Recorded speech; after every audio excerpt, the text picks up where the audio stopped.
Mu gihe isi yugarijwe n'ibyago by'iterabwoba, ibikorwa by'ubugizi bwa nabi bukoresha intwaro zikomeye cyane, ndetse n'ibikorwa byo gufata abantu bugwate, hari amatsinda yihariye y'abashinzwe umutekano ahaguruka igihe abandi bose batakibashe gukemura ibyo bibazo.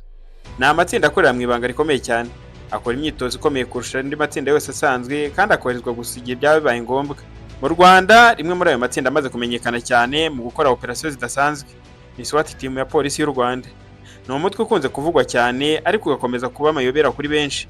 Muri iki cyegeranyo tugiye gusobanukirwa neza amateka SWAT Team kuva yavuka ku rwego rw'isi ko yageze mu Rwanda, impamvu yashinzwe, ibikoresho ikoresha bihambaye, amahugurwa ikora ndetse n'ibanga riri inyuma y'ubushobozi bwayo budasanzwe.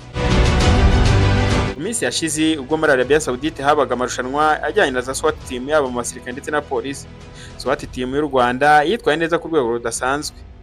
Ariko se nanone SWAT Team ni iki? Ikora ite? Ese kuki ari wo mutwe ukomeye cyane kurusha na Special Force y'abasirikare?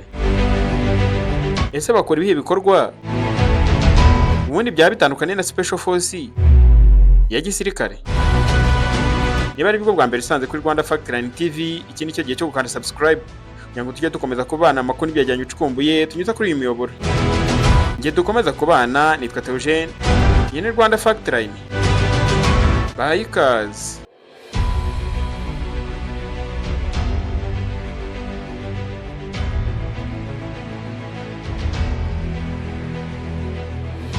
Ubundi ijambo SWAT ni amagambo ahinnye. Mu magambo arambuye ni Special Weapons and Tactics.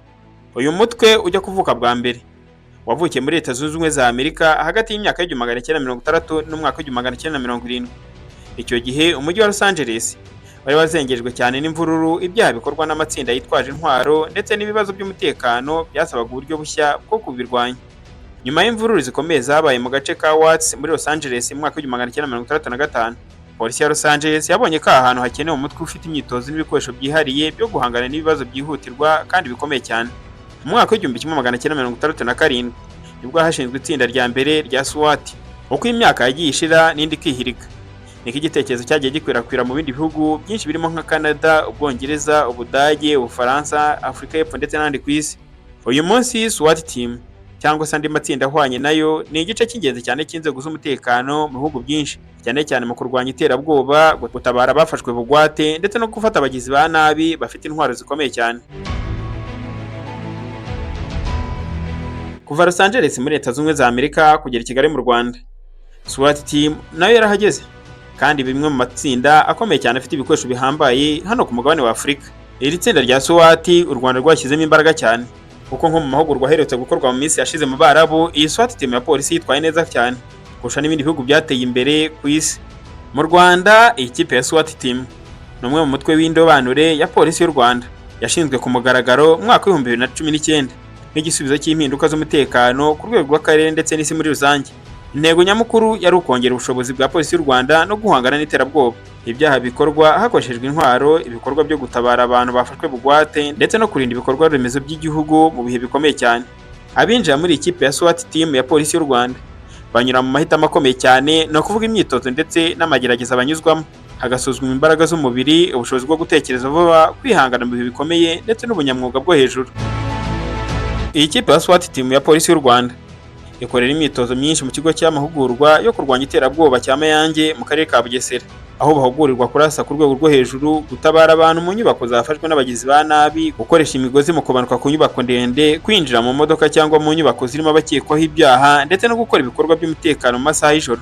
Benshi mu bagize SWAT Team bahabwa amahugurwa n'impuguke mpuzamahanga ziturutse mu bihugu bigiye bitandukanye bifite uburambe muri uru rwego, harimo nka Israel, Leta Zunze Ubumwe za Amerika ndetse n'ibindi bihugu harimo nk'Ubushinwa ndetse n'Uburusiya.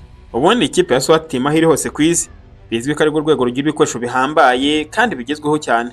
SWAT Team y'u Rwanda ikoresha ibikoresho byihariye birimo amakoti adafata amasasu, amakoti azwi nka bulletproof cyangwa se ballistic vest, ingofero zidasanzwe z'umutekano, ballistic helmets, ibikoresho byo kureba nijoro, night vision devices, imbunda z'ubwoko bwose butandukanye zirimo izo kurasa ku ntera ngufi n'indende, amaradiyo y'itumanaho agezweho, imodoka zidasanzwe zikoreshwa mu bikorwa byihutirwa ndetse n'ibikoresho byo kumena inzugi cyangwa inkuta igihe byaba bibaye ngombwa mu gutabara abantu baba bahize mu nyubako.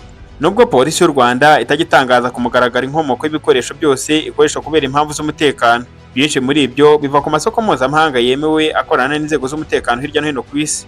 Imyitozo ihabwa ikipe ya SWAT team ntago ari imyitozo ihabwa abapolisi basanzwe.